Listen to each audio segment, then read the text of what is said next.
Hello, hello, hello. Yep. We're back again. Another one. Another one. I hope everyone's lockdown is going alright. It's going okay. Oh my days. I'm hearing March 8th we might be done. Lockdown might be over. What? Apparently. That's the date that's in the air. Let me not even be a pessimist and say what I was gonna say. Let me not even say. We hope. Yeah, but since you're probably at home anyway right now watching this, enjoy it. We're gonna be reacting, reviewing, extending the conversation of another episode from See the Fingers. And today's is worst jobs ever. Should be interesting. This will be very interesting. What these guys say. We'll mention esports. What was your craziest job, man? My craziest job lasted for one day. This is literally how much I work. So I moved to Atlanta and I was literally, by the end of it, I had 3 jobs. I worked at Diesel, I worked at a call center, and then I ended up becoming a bartender at the Congress Center. Mm-hmm. But between landing all those 3 jobs, right after the call center job, I responded to one of those ads on Craigslist. So I responded to an ad on Craigslist. And what I ended up... Listen, 2010 January. That's me. Wait, and this was 09. Bro. This was 2009. It was. Listen, so I graduated in 09. So I moved to Atlanta. Y'all, I got to the job and they're pretty much selling it like, you can make $1,000 a week. You can make, our top person makes, it was one of those like incentive-based jobs. I go get my equipment. Finally, I'm matched with another person. I go to a gas station and I am selling like cleaner, windshield wiper cleaner and power steering fluid to people that are coming into the gas station to pump their gas.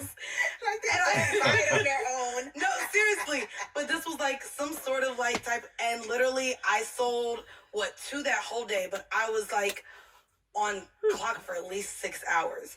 And in 6 hours, I made maybe $22. Wow. Because it was incentive based. Right. So wait, this is the job that she was saying that, oh yeah, you can make $20,000 and all of this. Hey. Oh my gosh. Already when she started speaking, it reminded me of after the first year of uni, I picked up a summer job where it was commission based. Oh. You see all these commission-based jobs, they're actually not for everyone. I realize that, number one, And number 2, a lot of the time is they don't advertise. Well, the way it's advertised is completely different to the reality. 100%. 100%. Because a lot of these jobs you can make a lot of money with commission. The legit ones, obviously, but the amount of work and the amount of effort and the amount that you need to do, it's a lot. It's a lot. You gotta stick your neck out there, man. Like, all the way out there. Yeah. And the way they advertise as well, kind of similar to what you said, maybe not exactly, but I don't know if you've seen it on job ads where it's the underpay, it says performance based. Yeah, or something like they play around with the words. To make it look like, I can work with this. Tip, if you ever see anything, performance-based, if you can't handle pressure, don't go there. The money might be good, but if you can't, don't go there. Man, oh man. I've done a little bit in like those kind of performance-based roles. That is very. My first one actually, this was like one of my first jobs. Like I worked at Sports Direct and. I worked. Oh my! You worked there when? This was like 20, like around like college times, or just after, like 2015. I think I was having first year of uni. I was working there as well before uni. Yeah. I worked in Sports Direct, and listen, there was a lot of ways that you can get some commission. Selling insoles. Oh my days. And me, I'm not gonna lie. I was ruthless with the insoles. Yeah. I'll never forget. I sold someone a pair of insoles there and he bought sliders. Listen, I'm just doing my job. But nah, I legit sold someone a pair of insoles with their sliders. But Fam, I was killing with the insoles actually. Yeah. I used to sell a lot. I hate I used to footwear, sell a lot of insoles. I hate it. The footwear, I liked it because there was a lot of products that were linked as well. If Yeah. you buy this and then you buy that, you get something. I feel like it's too fast paced, man. It's just annoying. And then you can go get a shoe and they don't want it anymore, or they'll say go get like 3 pairs of shoes.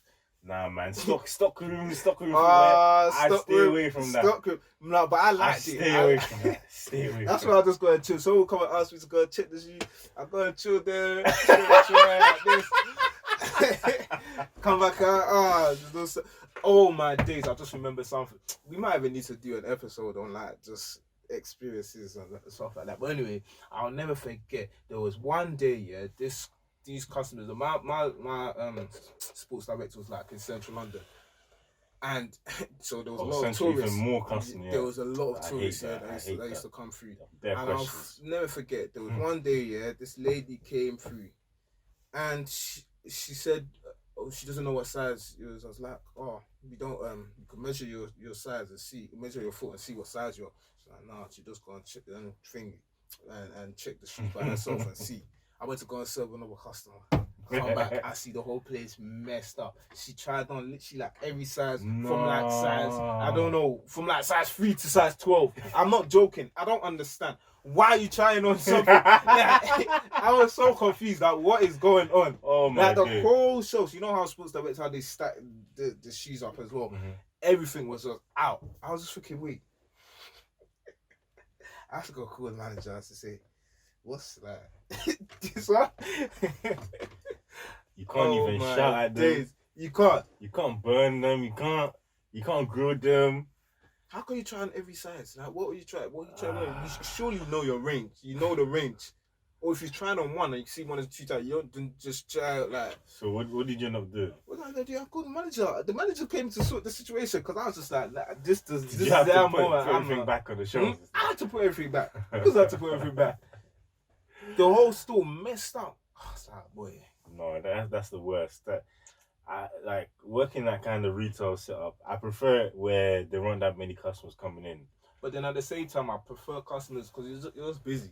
Yeah. Like when you're just standing around. Sometimes they're annoying though, man. It's annoying. I don't like being annoying. But it makes the time fly, man. It makes the time fly. But I guess it's better than standing still, you know.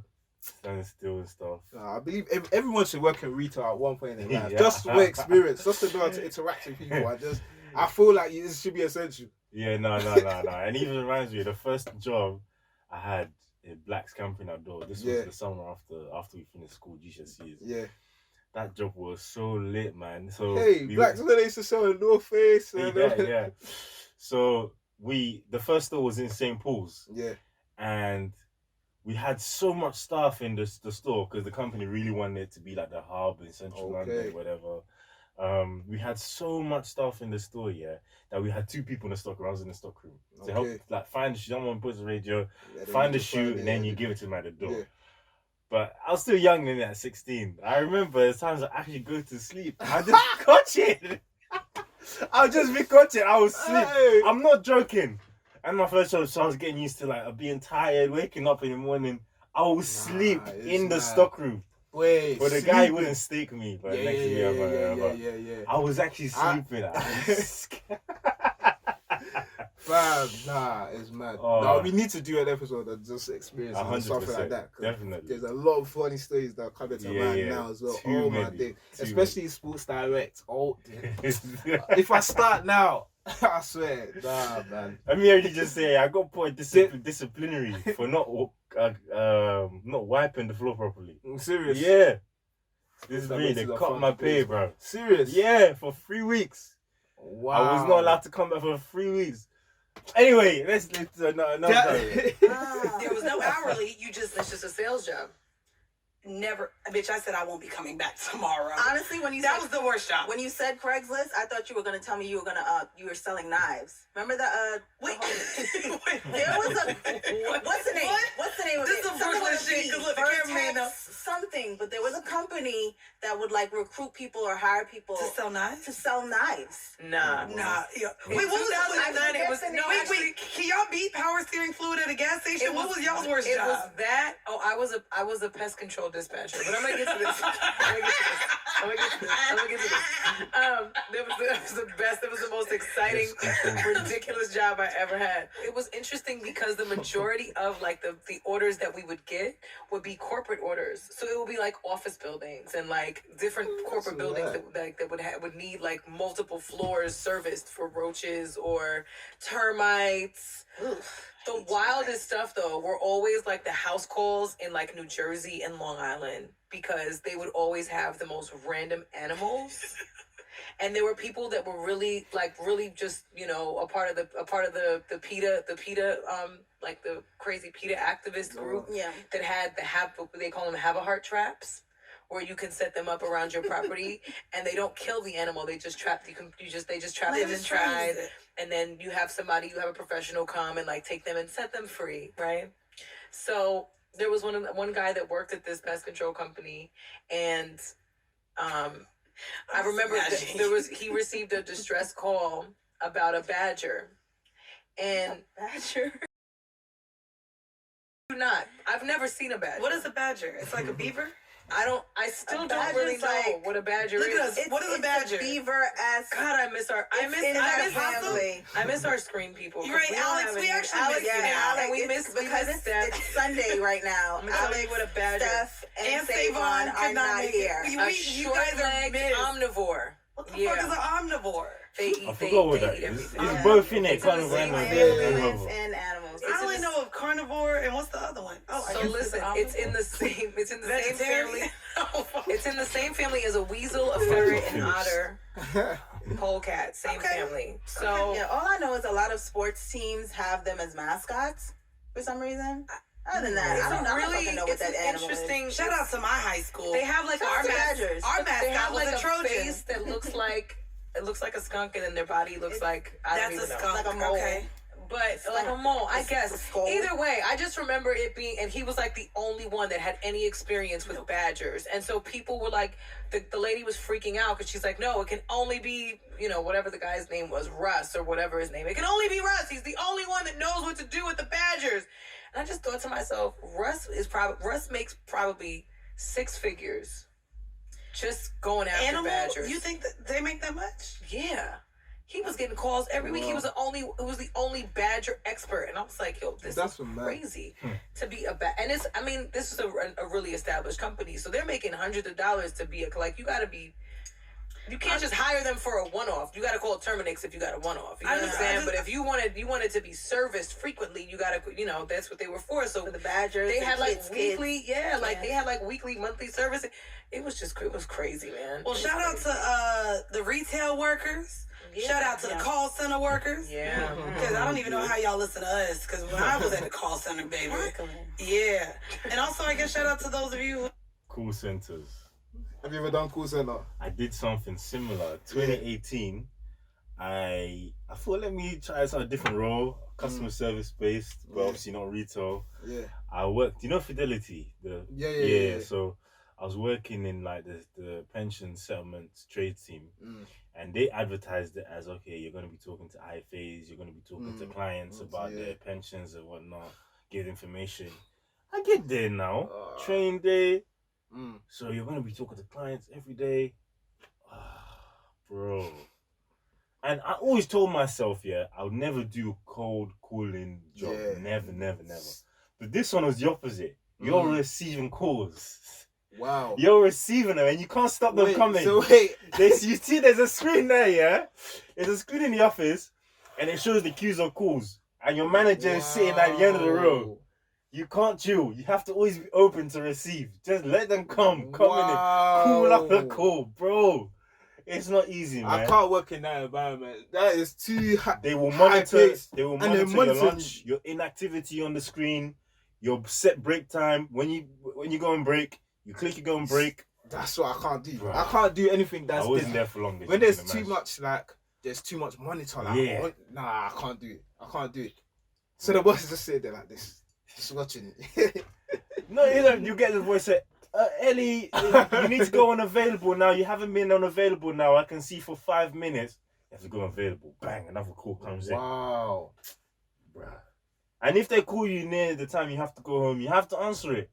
wow. Even if it's like some calls will be do long, you get paid? know? Do you get paid? No. So they want you to sit so the call could go on. Yes, You don't know. yes. It can even go on 30, 45 minutes after the time you're supposed to leave. Hey. Yes. And you can't decline it. If that's If you decline happened it, to me, serious then I'm offense. coming in the same amount of time late the next day. What is this? I ain't getting paid for that. I didn't sign up to this. Oh man. Nah, that is too high paced, man. Who like our pest control answer call people. I mean, that's call center. It Call might as well center, have been a okay, call call center. center. I was a dispatcher, so I had to like take the And calls. for anyone still sending windshield wiper fluid and all of I hope they're not doing that in New York right now because it's cold. Stay warm. Yeah, I've never heard of that role before. But, Windshield Wi-Fi. That is interesting, Yeah. boy. but yeah, we definitely should have an episode Yeah, just it is. talk about Yeah. and even bring other people on to talk about Yeah. their experiences. That would be so funny. I'm sure everyone has had an interesting retail experience. 100%. Everybody. 100%. Oh, but yeah, that was very interesting. Very brings back memories. Yeah, for real. You unlocked some memories in my head. Definitely. Definitely. Yeah. But also, coming to think of it as well, a bit of the serious side, let me just pause this. I think that if you're doing a job that you don't like, just temporarily to get some money or, you know, do it to the next thing, just firm it as well, man. Firm it. Definitely. It builds character as well, you know. It's better than just being stagnant as long as you're at least earning something. Yeah. Like whilst you're still looking for whatever your desirable role is. Yeah. You might as well do it. Definitely. Better than just being idle. 100%. Cool. Thanks for watching.